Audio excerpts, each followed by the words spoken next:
You did it. You saved $20,000. Not imagined, not planned, not almost there. It's sitting in your account right now.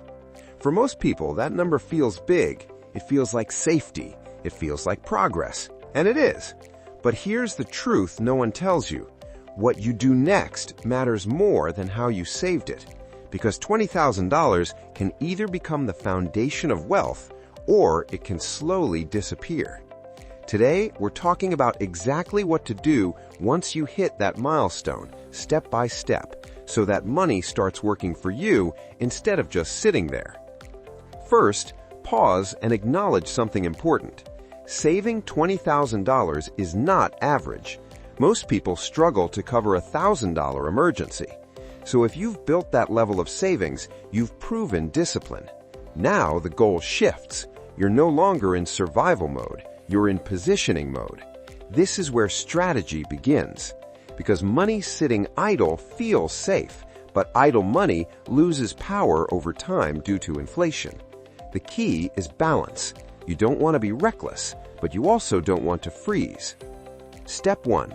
Lock in your emergency fund. Before you invest $1, define your emergency baseline.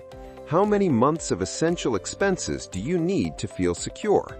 For most people, that's 3 to 6 months. Calculate your core expenses only: housing, utilities, food, transportation, insurance.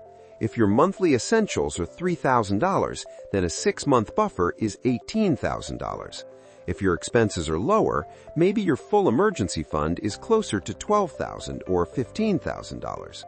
From your $20,000, carve out that amount and mentally separate it. This money is not for investing, it's not for business ideas, it's not for upgrades, it's for protection.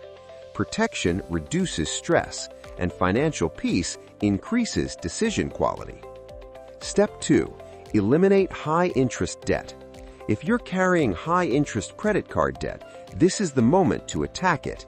If your debt interest rate is 18% or 22%, that's guaranteed negative compounding.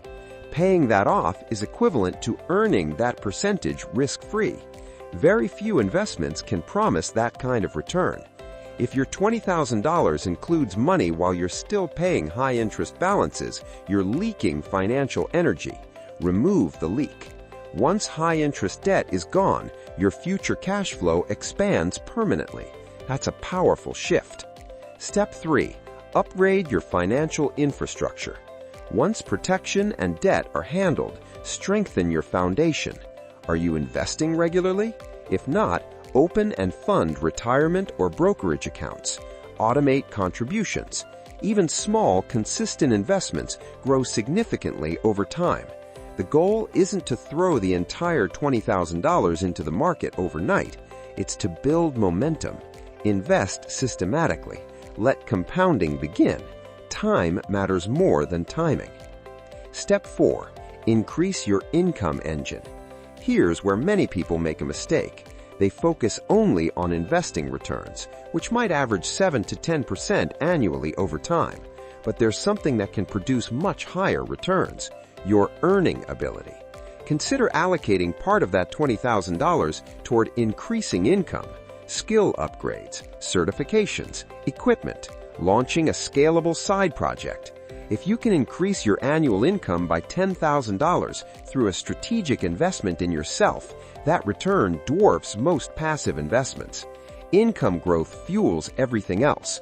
The more you earn, the more you can invest. The more you invest, the more freedom you create. Step 5. Create optionality. Money is power because it creates options. With $20,000 saved, you now have flexibility most people don't. You could relocate for a better opportunity. You could leave a toxic job without immediate panic. You could pursue a calculated business idea. Optionality is underrated. It's not about spending impulsively. It's about positioning yourself so you're not trapped. That psychological freedom changes how you negotiate, how you think, and how you act. Step 6. Avoid lifestyle inflation. This is the silent destroyer of progress.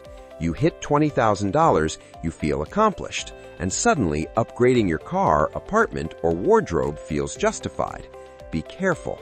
Lifestyle upgrades create permanent expenses. Permanent expenses reduce future investing power. There's nothing wrong with improving your life, but make sure upgrades are intentional, not emotional rewards. Reward discipline with strategy, not consumption. Step 8. Think in terms of assets. Wealth grows when money moves into assets. Assets produce income or appreciate in value. That could mean index funds. It could mean rental property. It could mean equity in a business.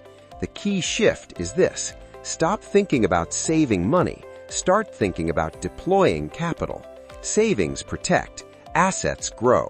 Your first $20,000 is seed capital. What you plant determines your harvest. Step 8. Build a long-term plan. $20,000 is not the finish line. It's the first major milestone. Now ask yourself, what's the next target? $50,000? $100,000 invested? Debt-free status? Financial independence number? Clarity creates motivation. Without a defined next goal, progress stalls. But with a roadmap, momentum builds. Small steps compound into major outcomes. The big picture. Here's the deeper truth. Reaching $20,000 isn't just about the money. It proves you can delay gratification. It proves you can execute consistently. It proves you can manage impulses. Those traits are what actually build wealth. The money is evidence. The habits are the engine. And if you keep those habits intact, $20,000 can turn into $100,000. $100,000 can turn into $500,000. And eventually, financial independence becomes realistic, but only if you act intentionally now. What not to do. Don't let it sit in a checking account forever. Don't gamble it on hype investments. Don't treat it as disposable. And don't panic invest out of fear of missing out. Money doesn't grow from noise. It grows from patience, discipline, and time. Calm, strategic moves win long-term, not emotional reactions, not overnight promises. You don't need dramatic action. You don't need constant trading. You don't need to chase every trend. You need consistent direction. Small decisions made regularly. Clear goals followed patiently. Because real wealth isn't built in moments of excitement. It's built quietly, steadily, and intentionally. That's how money starts working for you. If you've saved $20,000, you're ahead of most people. Now it's time to level up. Protect yourself first. Eliminate high-interest drag. Invest systematically. Increase your earning power. Avoid lifestyle creep. Think in assets. Because this milestone isn't just about security alone. It's about acceleration. The habits that got you to $20,000 will get you further, but only if you evolve your strategy. If this breakdown helped clarify your next move, hit the like button so more people can see it. Subscribe for more practical strategies on building real wealth step by step. And remember, the first $20,000 proves you can save. The next phase proves you can grow. I'll see you in the next one.